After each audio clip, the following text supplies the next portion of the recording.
Bonjour à tous, je suis Marion Ruffier, comportementaliste spécialiste du chat et blogueuse, et aujourd'hui je vais vous expliquer comment bien organiser le petit coin repas de votre chat. Pour commencer, il faut vraiment garder à l'esprit que le chat est un carnivore et qu'il fait environ 16 petits repas par jour. Donc la première erreur à ne pas faire, c'est de rationner votre chat. Il faut vraiment que votre chat ait des croquettes à volonté. Alors je comprends que ça puisse faire peur, mais le chat se régule très bien tout seul. Il y a une autre erreur à ne pas faire et que je constate en permanence lors des consultations. Il ne faut pas mettre la gamelle de croquettes juste à côté du bac à litière.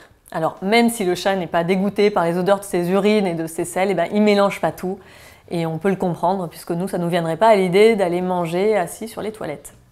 Je vous recommande vivement d'utiliser des distributeurs ludiques. Alors ce sont des distributeurs où le chat va devoir travailler pour récupérer ses croquettes. Alors en allant récupérer les croquettes en utilisant sa patte pour passer dans des tunnels, en remontant les croquettes le long de petits verres, de petits picots en plastique. Tout ça, ça va le stimuler, ça titille son instinct de chasse.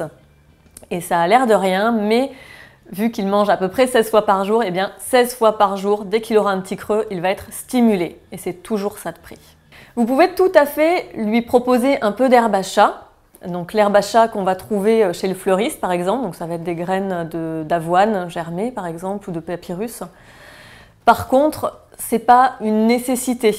En fait, à la différence d'un chat qui va chasser et manger des proies à l'extérieur et donc qui a besoin de se purger, le chat d'intérieur n'a pas besoin de se purger autant.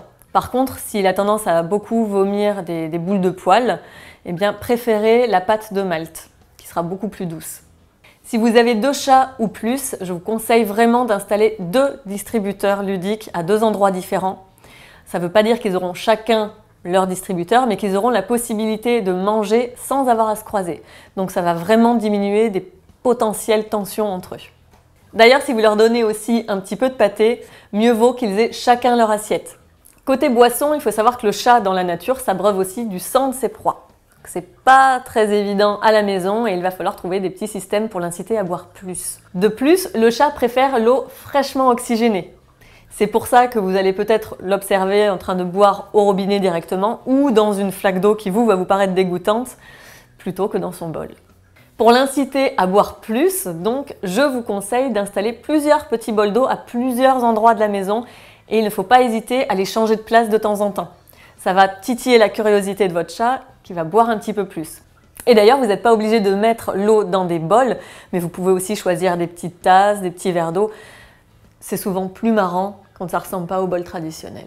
Le lait est plutôt à considérer comme un aliment liquide, c'est plus calorique. Donc on évite d'en donner trop souvent et il faut aussi savoir qu'il y a des chats qui ne digèrent pas bien le lait, donc ça peut aussi leur causer des petits soucis de santé. Maintenant que vous savez comment bien organiser le petit coin repas de votre chat, retrouvez plein de conseils et d'astuces en vous abonnant à la chaîne Minute Facile et à mon blog absolumentchat.com. À très bientôt!